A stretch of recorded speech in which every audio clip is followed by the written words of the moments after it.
नमस्कार, NB news world में आप सभी का स्वागत है। मैं हूं धनेश्वरी देवांगन। अब खबरें विस्तार से।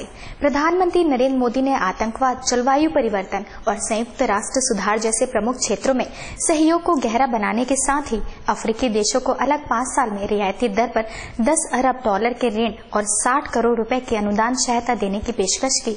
प्रधानमंत्री नरेंद्र मोदी ने गुरुवार को भारत अफ्रीका फोरम शिखर सम्मेलन के आखिरी दिन अफ्रीका को $10 अरब का ऋण देने की घोषणा की। यह मौजूदा ऋण कार्यक्रम के अतिरिक्त होगा। मोदी ने कहा कि अफ्रीकी देशों के साथ भारत की साझेदारी को मजबूत बनाने के लिए अगले 5 साल में अफ्रीका को $10 अरब का रियायती ऋण मुहैया कराया जाएगा, जो मौजूदा ऋण कार्यक्रम से अलग होगा। मोदी ने भारत अफ्रीका शिखर सम्मेलन के आखिरी दिन अफ्रीका महाद्वीप को $60 करोड़ की आर्थिक सहायता और भारत में अफ्रीकी देशों के छात्रों को 50,000 छात्रवृत्तियां देने का वादा भी किया।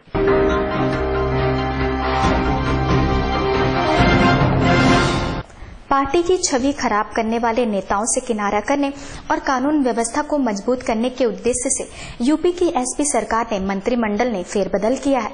राज्यपाल राम नाईक ने मुख्यमंत्री अखिलेश यादव के प्रस्ताव पर 5 कैबिनेट तथा 3 राज्य मंत्रियों को पदमुक्त किया है।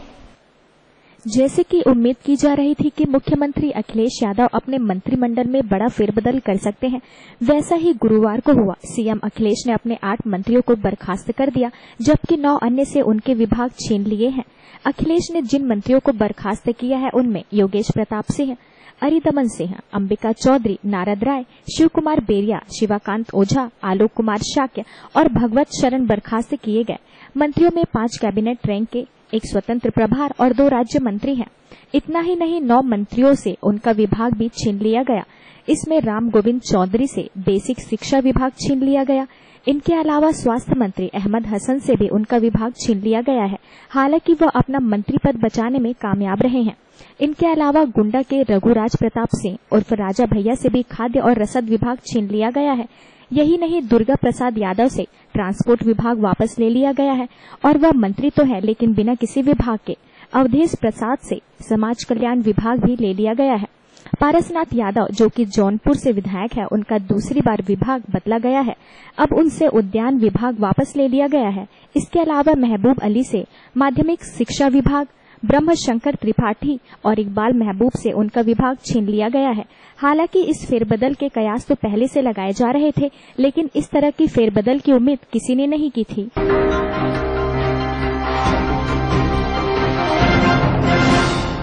क्रिकेटर हरभजन सिंह ने बॉलीवुड एक्ट्रेस गीता बसरा से सिख रीति रिवाज से शादी कर ली है।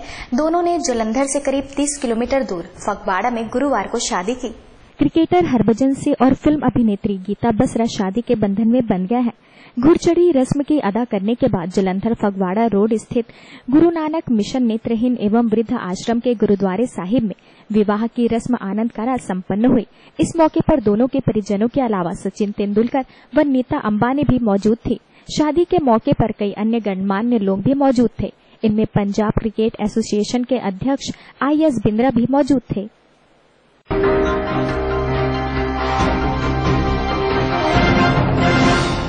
वित्त मंत्री और बीजेपी नेता अरुण जेटली ने बिहार विधानसभा चुनाव में बीजेपी को चुनौती दे रहे कांग्रेस, जेडीयू, आरजेडी के महागठबंधन को हताश लोगों का जमावड़ा करार दिया है। केंद्रीय वित्त मंत्री अरुण जेटली ने लालू नीतीश कांग्रेस के महागठबंधन को हताशा का गठबंधन करार दिया है। साथ ही कहा कि कांग्रेस अपना वजूद बचाने की लड़ाई लड़ रही है। पटना में आयोजित एक प्रेस कॉन्फ्रेंस में जेटली ने कहा कि जब नीतीश हमारे साथ थे तो हमने उन्हें ड्राइवर सीट पर बिठाया था और नीतीश का मकसद लालू को जेल भिजवाना था, लेकिन आज सत्ता के लिए दोनों साथ आ गए। जेटली ने आरजेडी को परिवार की पार्टी बताया तो नीतीश कुमार की जेडीयू को हताश। अरुण जेटली ने सत्ताधारी महागठबंधन को हताश लोगों का जमावड़ा करार देते हुए कहा कि जनता दल के लिए यह चुनाव अवसरवादी राजनीति का आखिरी दाव है। वहीं राष्ट्रीय जनता दल की पुरानी पीढ़ी जब चुनाव लड़ने में असमर्थ हो गई, तब नई पीढ़ी को खड़ा करने के लिए वह इस चुनाव में मैदान में उतरी है।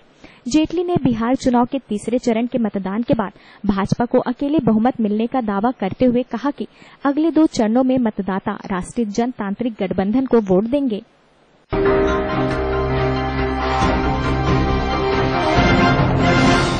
CCMB के संस्थापक निदेशक और वरिष्ठ वैज्ञानिक PM भार्गव खुद को मिले पद्म भूषण सम्मान को लौटाने की बात कर रहे हैं। देश के जाने माने वैज्ञानिक PM भार्गव ने बढ़ती सांप्रदायिक हिंसा की घटनाओं के विरोध में पद्म भूषण सम्मान लौटाने की बात कही है। भार्गव ने इस मुद्दे पर मीडिया से बातचीत के दौरान कहा कि धार्मिक मामले में राजनीति के लिए कोई जगह नहीं है। Centre for cellular and molecular biology के फाउंडर डायरेक्टर रह चुके भार्गव ने कहा, आज हमारा लोकतंत्र खतरे में है। 87 वर्षीय भार्गव का यह फैसला 107 वैज्ञानिकों के ऑनलाइन विरोध के बाद आया है। उन्होंने संघ प्रमुख मोहन भागवत के बयान की भी निंदा की, जिसमें उन्होंने कहा कि महिलाओं को घर पर ही रहना चाहिए। भार्गव ने कहा, जब से मोदी सरकार आई है तब से खुलेआम जहरीले बयान दिए जा रहे हैं, इसलिए वह गृह सचिव से मिलकर अवार्ड लौटा देंगे।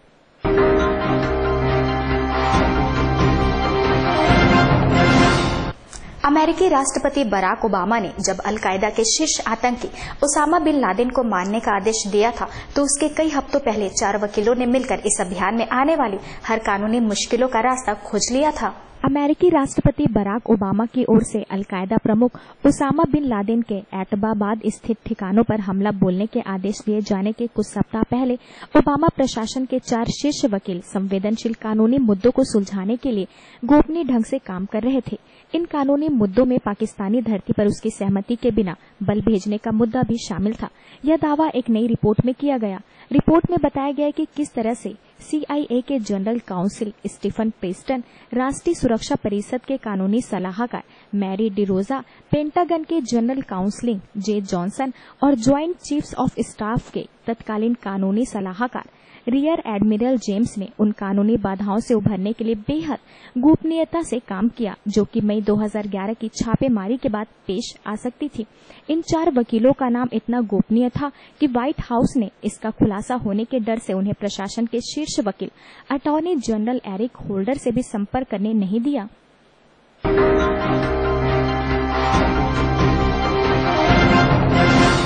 संयुक्त राष्ट्र के 193 सदस्यीय महासभा में UN मानव अधिकार परिषद के लिए हर चुनाव में पाकिस्तान को सिर्फ 105 वोट मिले और वो चुनाव हार गया। संयुक्त राष्ट्र संघ में पाकिस्तान को करारा झटका लगा है। पाकिस्तान संयुक्त राष्ट्र संघ में मानवाधिकार संगठन में सदस्यता का चुनाव हार गया।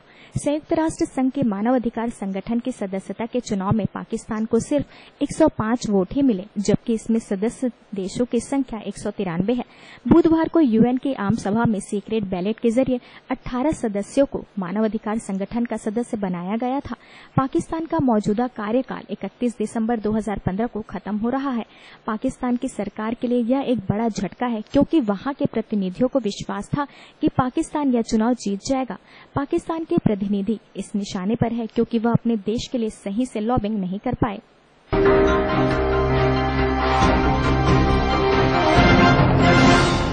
विदेश मंत्री सुषमा स्वराज ने गुरुवार को भारत अफ्रीका फोरम शिखर सम्मेलन में कहा कि यह भारत और अफ्रीका संघ के राष्ट्रों के बीच व्यापार एवं निवेश बढ़ाने की एक पहल है।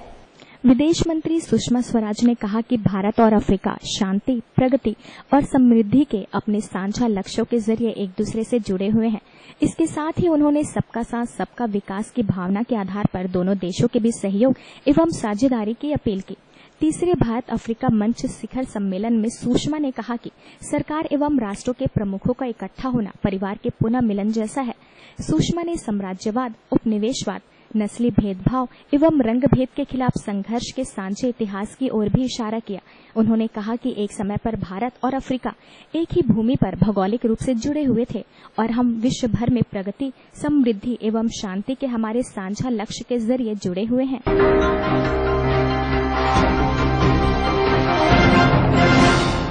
प्रधानमंत्री नरेंद्र मोदी के लगातार विदेश दौरों पर चुटकी लेते हुए महाराष्ट्र नवनिर्माण सेना के अध्यक्ष राज ठाकरे ने आरोप लगाया है कि भारतीय इतिहास में वह पहले ऐसे प्रधानमंत्री हैं जो लंबे समय तक देश से बाहर रहे हैं। प्रधानमंत्री नरेंद्र मोदी के विदेश दौरों पर चुटकी लेते हुए महाराष्ट्र नवनिर्माण सेना के अध्यक्ष राज ठाकरे ने आरोप लगाया है कि भारतीय इतिहास में वह पहले ऐसे प्रधानमंत्री हैं जो लंबे समय तक देश से बाहर रहे हैं। ठाकरे ने कहा कि यहाँ हमारे पास एक प्रधानमंत्री है और वह देश में ऐसे पहले शख्स हैं जिन्होंने लंबे समय तक भारत से बाहर समय बिताया।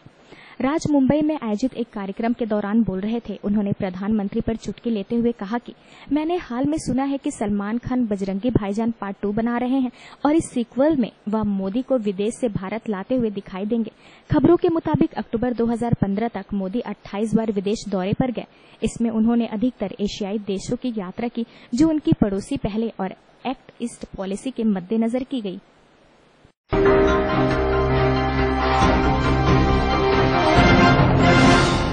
पटना साहिब रेलवे स्टेशन को बम से उड़ाने की धमकी मिली है। रेल आईजी को मेल पर यह धमकी दी गई कि 30 अक्टूबर को इस स्टेशन को उड़ा दिया जाएगा। इस धमकी के बाद स्टेशन की सुरक्षा बढ़ा दी गई है। पटना साहिब स्टेशन को बम से उड़ाने की धमकी मिली है। रेल आईजी को यह धमकी मेल पर मिली है। सूचना के मुताबिक इस मेल में कहा गया कि 30 अक्टूबर को पटना साहिब स्टेशन को उड़ा दिया जाएगा। धमकी के बाद से स्टेशन परिसर की सुरक्षा बढ़ा दी गई। इससे पहले भी बीते माह पटना जंक्शन को उड़ाने की धमकी मिली थी। पुलिस का पहले 100 नंबर डायल कर पटना जंक्शन को उड़ाने की धमकी मिली थी। इसके बाद अलग अलग नंबरों से भी फोन कर पुलिस को ऐसा करने की धमकी मिली थी। जानकारी के मुताबिक रेल आईजी को आज पटना साहिब स्टेशन को उड़ाने की धमकी भरा मेल मिला है। इस मेल में कल 30 अक्टूबर को पटना स्टेशन को उड़ा दिए जाने की बात कही गई है। पुलिस ने मामले को गंभीरता से लेते हुए पटना सिटी इलाके की चौकसी बढ़ा दी है। पूरे इलाके में जगह जगह वाहनों की जांच की जा रही है। हालांकि अब तक पुलिस को किसी भी संदिग्ध वस्तु प्राप्त नहीं हुई है।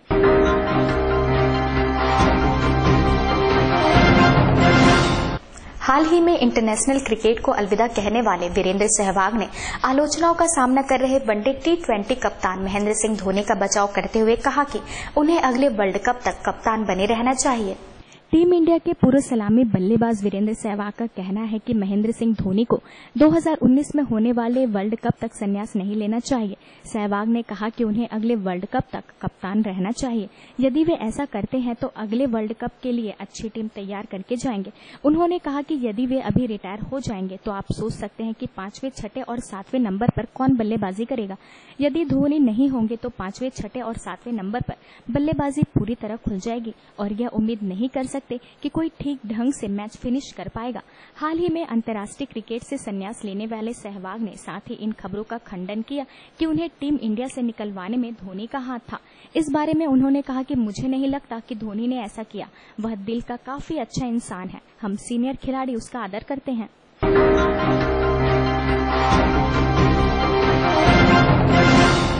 छत्तीसगढ़ क्रांति सेना की ओर से 1 नवंबर को जबर गोहर कार्यक्रम का आयोजन किया जा रहा है, जिसमें प्रदेश भर से हजारों लोग शामिल होंगे, जिसमें साहित्यकारों, कवियों, लेखकों एवं लोक कलाकारों का सम्मान किया जाएगा। छत्तीसगढ़ क्रांति सेना के जबर गोहर कार्यक्रम का उद्देश्य छत्तीसगढ़ी भाषा को लोगों तक पहुंचाने, राजभाषा को राजकाज की भाषा बनाने, छत्तीसगढ़ी को 8वीं अनुसूची में शामिल करने आदि को लेकर आवाज बुलंद करना है।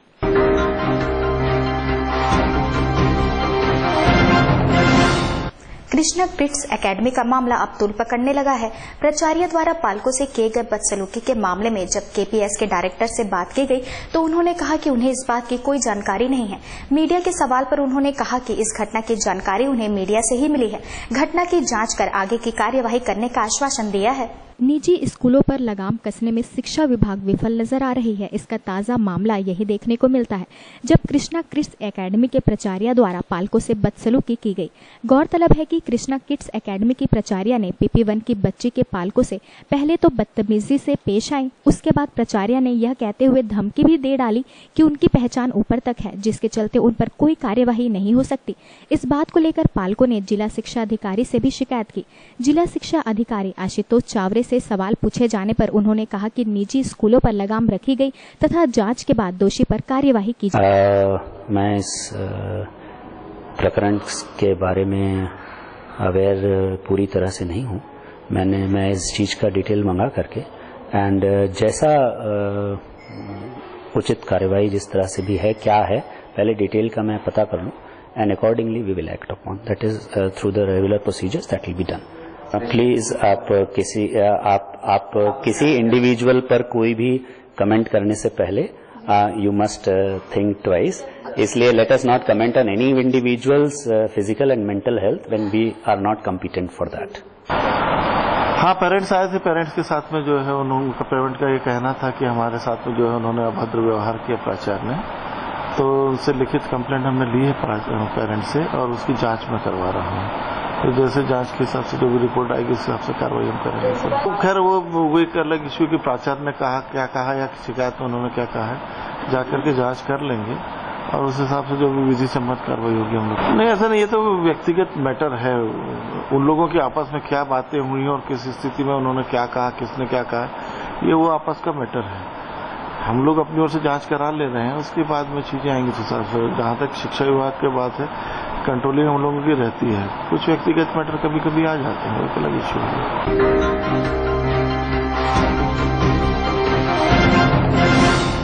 द लोकल की ओर से शहर में पहली बार कम्युनिटी बाजार का आयोजन किया जा रहा है, जिसमें रायपुर के कला, संगीत, फैशन, व्यंजन आदि को प्रमुख रूप से प्रस्तुत किया जाएगा। इससे पहले द लोकल की ओर से आर्टिस्ट ऑडिशन का आयोजन किया गया था। द लोकल 5 लोगों का ऐसा ग्रुप है जो शहर की विभिन्न कलाओं को सामने लाने के उद्देश्य से संगठित किया गया है। इन्हीं के द्वारा शहर के मुख्य मार्गों पर स्ट्रीट आर्ट के जरिए सामाजिक उद्देश्यों से परिपूर्ण पेंटिंग किया गया था। द लोकल का कम्युनिटी बाजार कार्यक्रम का आयोजन 31 अक्टूबर से 1 नवंबर तक किया जा रहा है। द लोकल के पीछे आइडिया ये था कि हम एक कम्युनिटी फॉर्म कर सके और अपने शहर को नए एक्सपीरियंसेस दे सके। जो हम बाहर एक्सपीरियंस करते हैं वो हम अपने शहर को इन आवर ओन वे दें, ताकि it's giving back to our city. तो इसके माध्यम, लोकल के माध्यम से हम अलग अलग इवेंट्स करते हैं। फेब में एक कम्युनिटी बाजार किया था हमने, जिसमें करीबन 25 से 30 स्टॉल्स थे। वहाँ पे म्यूजिक था, फूड था, स्टार्टअप्स थे। जो लोग घर से चीजें करते हैं वो लाके हमने एक फ्ली किया था। फिर जून में हमने एक आर्टिस्ट एडिशन किया था, जहाँ हमने शहर के 11 वॉलों पे स्ट्रीट आर्ट किया था।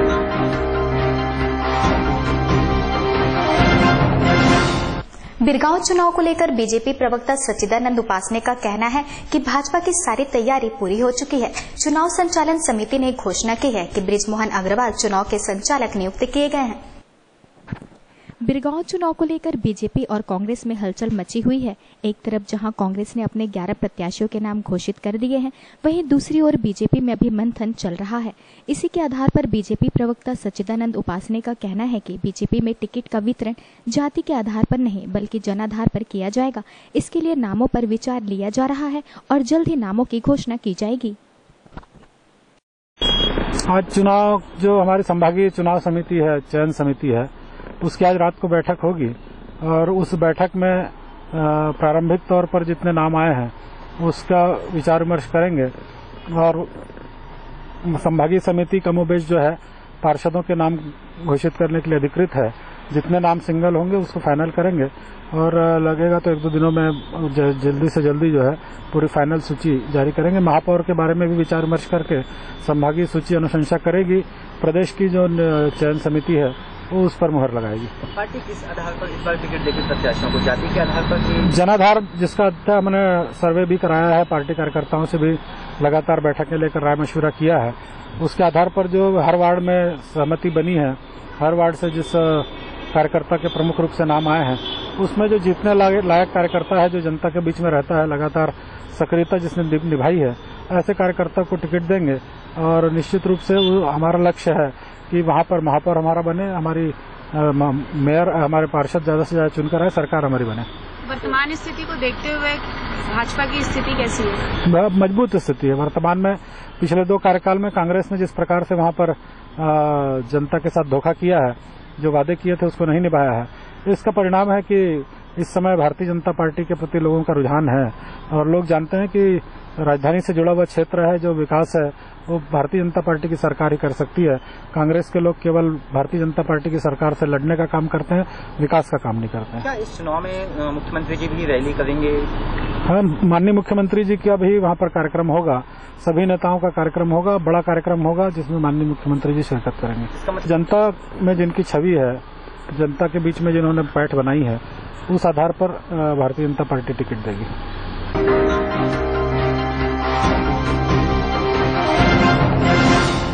इंदिरा गांधी कृषि विश्वविद्यालय के छात्रों ने एसपीपी के भ्रष्टाचार के कई दिनों से विश्वविद्यालय में प्रदर्शन किया जा रहा है। विश्वविद्यालय के अध्यक्ष गजेंद्र तोमर ने आरोप लगाया है कि एसपीपी ने छात्रावास कैंटीन वाईफाई का पैसा गबन किया है। इस दौरान सभी 31 महाविद्यालय में भी प्रदर्शन कर कक्षाएं स्थगित कराई गई। इंदिरा गांधी कृषि विश्वविद्यालय और ABVP के द्वारा विश्वविद्यालय में भ्रष्टाचार के मामले को लेकर प्रदर्शन किया गया। उन्होंने आरोप लगाया है कि भौतिक संरक्षक संयंत्र द्वारा कैंटीन के निर्माण में घोटालेबाजी की गई है और तो और प्रदर्शन कर रहे छात्रों को धमकाया भी जा रहा है। फिर भी छात्र आंदोलन पर डटे हुए हैं और कार्यवाही की मांग कर रहे हैं।